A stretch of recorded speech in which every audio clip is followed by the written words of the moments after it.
বিসমিল্লাহির রহমানির রহিম। মহান আল্লাহ তাআলার হাজার হাজার শুকরিয়া যে আজকে এপ্রিলের 3 তারিখ জুম্মার দিন ছিল। আমরা আজকে রাত বাজে এখন কয়টা বাজে, 9:15 বাজে, মানে আমরা ইশারের নামাজটা পড়ে এখানে আসছি। তো আমাদের সামনে আছে শখ ভাই। তো আজকে আমরা একটু ডিসকাস করবো তার মানে আবেগ নিয়ে, তার কথা কিছু আমরা শুনবো যে প্রবাদ জীবনে কিরকম কাটাচ্ছে, কিরকম। আসসালামু আলাইকুম শখ ভাই, কেমন আছেন? তো আজকে আমরা আপনার থেকে জানতে চাচ্ছি প্রবাদ জীবনে আপনার কিছু কথা জানতে চাচ্ছি যে আমরা কি অডিয়ন্সের জন্য কিছু বলতে চান? কি বলবো, বলতে চাই ফিরবি বলতাম চাই না, কষ্টের থেকে বলতেছে আর কি। প্রবাসী জীবনে আমার 8 বছর শেষ, 9 বছর রানিং হয়ে গেছে। ঠিক আছে, বহুত কামাইছি পয়সা, বহুত পয়সা কামাইছি। পয়সা তো মা ভাইরে দিছি, বাপেরে দিছি। বাপে তো এই যে 9 বছরে কয় প্রতি মাসে 50, 30, 40 হাজার টাকা কামাই দিচ্ছে। 1 টাকা কি আমার পকেটও নাই, সব বাপ মার পকেটে। ঠিক আছে, দেশে গেছি, দেশে যাওয়ার পরে মা ভাইতে টেল হয়েছি 2 মাস, 2 মাস থাকবো আমরা। 2 মাসের ছুটি গেছে, 2 মাসের ছুটি নিয়ে গেছি। 2 মাসের থেকে মা ভাইতে 40 টাকা, মা ভাইতে 3 টাকা নেই। মানে যে ইতিমধ্যে টাকা দিচ্ছেন, এখন যায় ছুটি দিচ্ছেন, টাকা নাই। এটা আমি চলবো 2 মাসের টাকা দিয়ে, 2 মাসের টাকাও আমি আমার মা বাবা দেন, বুঝছেন? আমার বাপে মা বাবা এরা কে খুবই দেন, অনেক কষ্ট, বুঝতে পারছি।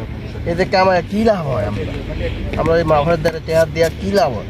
তোমাকে মা বাবার তো বিশ্বাস করি আমরা, মা বাবা দুনিয়াতে আনছে, তো আমরা মা বাবার অ্যাকাউন্ট কি টাকা ফাড়াই, টাকা ঠিক আছে। আমার একটা বাবু আছে 8 বছর 2 বছরের বাবুর একটা সলকেস কিনে খাওয়াইবো, ছেলে না মেয়ে? ছেলে।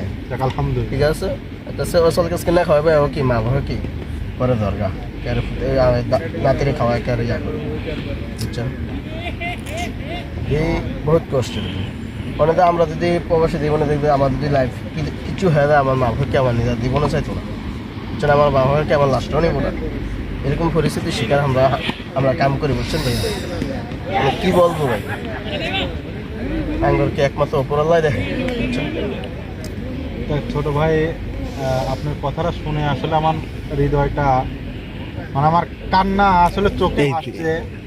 আমি আসলে সবার দৃষ্টি আকর্ষণ করছি, যারা প্রবাসে ভাই, আত্মীয় স্বজন, যারা পিতা, তার সন্তান, কারো বোন অনেকেই বিদেশে আছে। প্লিজ আমি তাদের দৃষ্টি আকর্ষণ করছি, যারা প্রবাসে কাজ করে, যে একটা প্রবাসেই সে জানে যে কতটা কষ্ট করে সে টাকা ইনকাম করে।